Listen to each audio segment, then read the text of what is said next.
Guys, so here's exactly the steps that you would take to get organized. So, first of all, what is organized? What does it mean to be organized? It means that you know what you have and you can find it when you need it. That's it. It doesn't have to look a certain way. You could have furniture all the way around your room and you could be organized because you know what you have and you can find it when you need it. Now, what is clutter? Clutter is delayed decisions.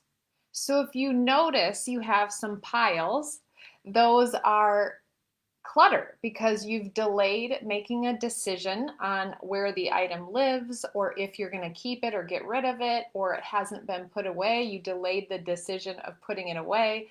So that's what clutter is. So the first step or process in getting organized is to declutter, make decisions on all the stuff laying around.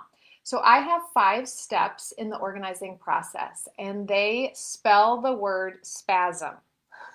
So it spells that word, and I always think of our house or our closet, the space having a little spasm because there's so much stuff in it. The S and the P are the declutter part. That's where we're decluttering. And the A and the S is the organizing.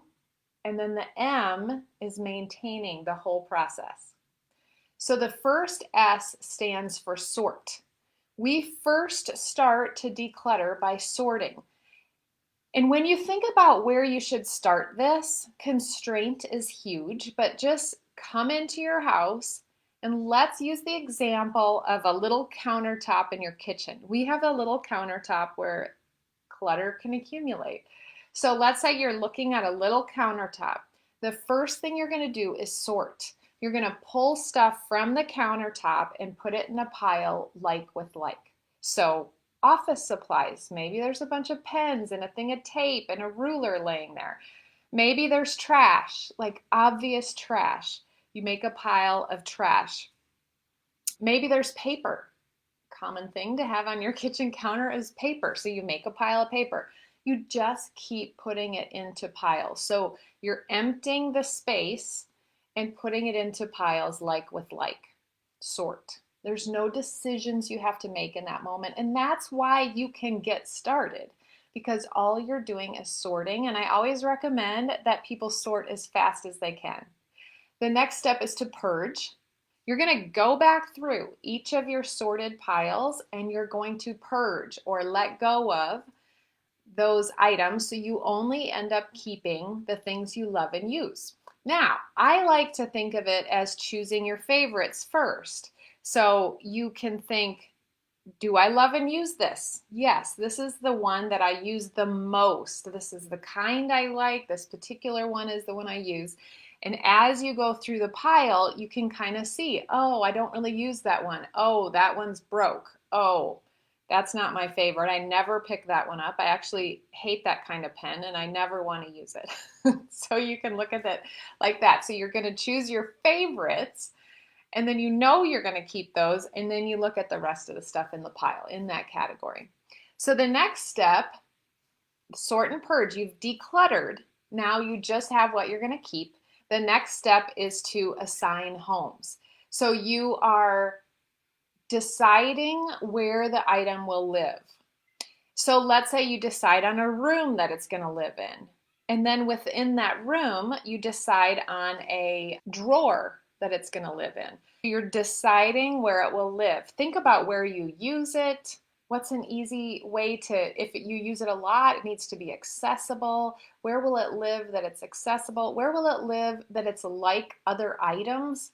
Like in the kitchen, if you bake with it, could there be an area where all your baking stuff is kept? Or in your closet, could there be an area where all the jeans are kept? So assign a home to it. That's the sort, purge, assign home. And then the next one is set limits. And this is where people usually start. They go start by buying cute containers or shelving or new pieces of furniture because they think they need more containers to get organized. But don't buy anything until you get to set limits. You're going to decide what the limit is for your item. And so I have just looked in my drawer, for example, I have this little cup of chapsticks or a lip gloss in there. And so I have this cup. This is my limit. I am not getting any more than will fit in this little container. Or the other thing I thought of is this container of pens in my drawer. These are my favorite pens. They're Pilot G207. I just bought some more. This is the limit. I'm not getting any more. The limit is full. The container is full. So you set limits using containers or drawer dividers or shelves. You decide, and then that's your limit.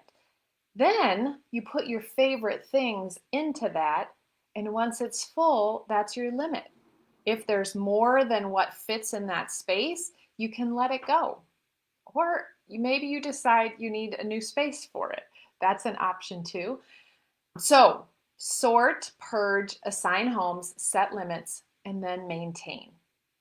Organization takes maintenance, just like laundry or a garden or planning your menu. All of that takes maintenance, and so does organizing a space. Not only because our life changes all the time, maybe we have kids, we get a new job, we move to a new space, we have gifts come in, we have things come into our house constantly. So that always requires that we maintain. And one of the reasons we have the limits set is so that we can be triggered. Oh, the limit is full. I need to go back through the organizing steps, back through the decluttering part, get rid of some, assign a home, see if I still want to keep it here, and then set limits, and then maintain. Like I said earlier, when you walk into your house, I want you to just pick one space that you want to work on. The first thing, visible thing, maybe it's a surface, maybe it's a pile on the floor, whatever it is, just pick that one thing and go through the organizing steps. I'll make sure I put them in the description and then follow the steps. Now, I do want to invite you, if you want to do this consistently, to join us in Organized Life Academy. That is my organizing and mindset membership where you come in each month. We focus on a space in our house. That's the constraint part. And then we also work on our mindset. The more we develop the assets to an organized mindset, the more we're going to make the move and create a space of organization for our life. I asked the members, what's made the difference for you?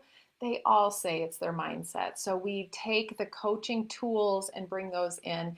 And then this year, 2022, we are adding a book club to it. And this month, we are focusing on our living room. We are focusing on letting go. How do we let go? How do we make decisions? How do we let things go that are special to us, that we're emotionally attached to, that we love, but we never use, or it doesn't fit, or it's broken? And we're reading the book, Let It Go by Peter Walsh. And the subtitle is Downsizing Your Way to a Richer, Happier Life. And so that's our focus in February. So if you want to join us, I would love to have you. We have an amazing group of women who are changing their lives through the combination of organizing and mindset. So I'll leave that link below and you can come visit. It's actually simplysquaredaway.com/join if you want to check it out. And otherwise, pick your space, tag me or DM me and let me know how the steps work for you. Or if you get stuck, ask me a question through there. Great to see you. We'll see you next time.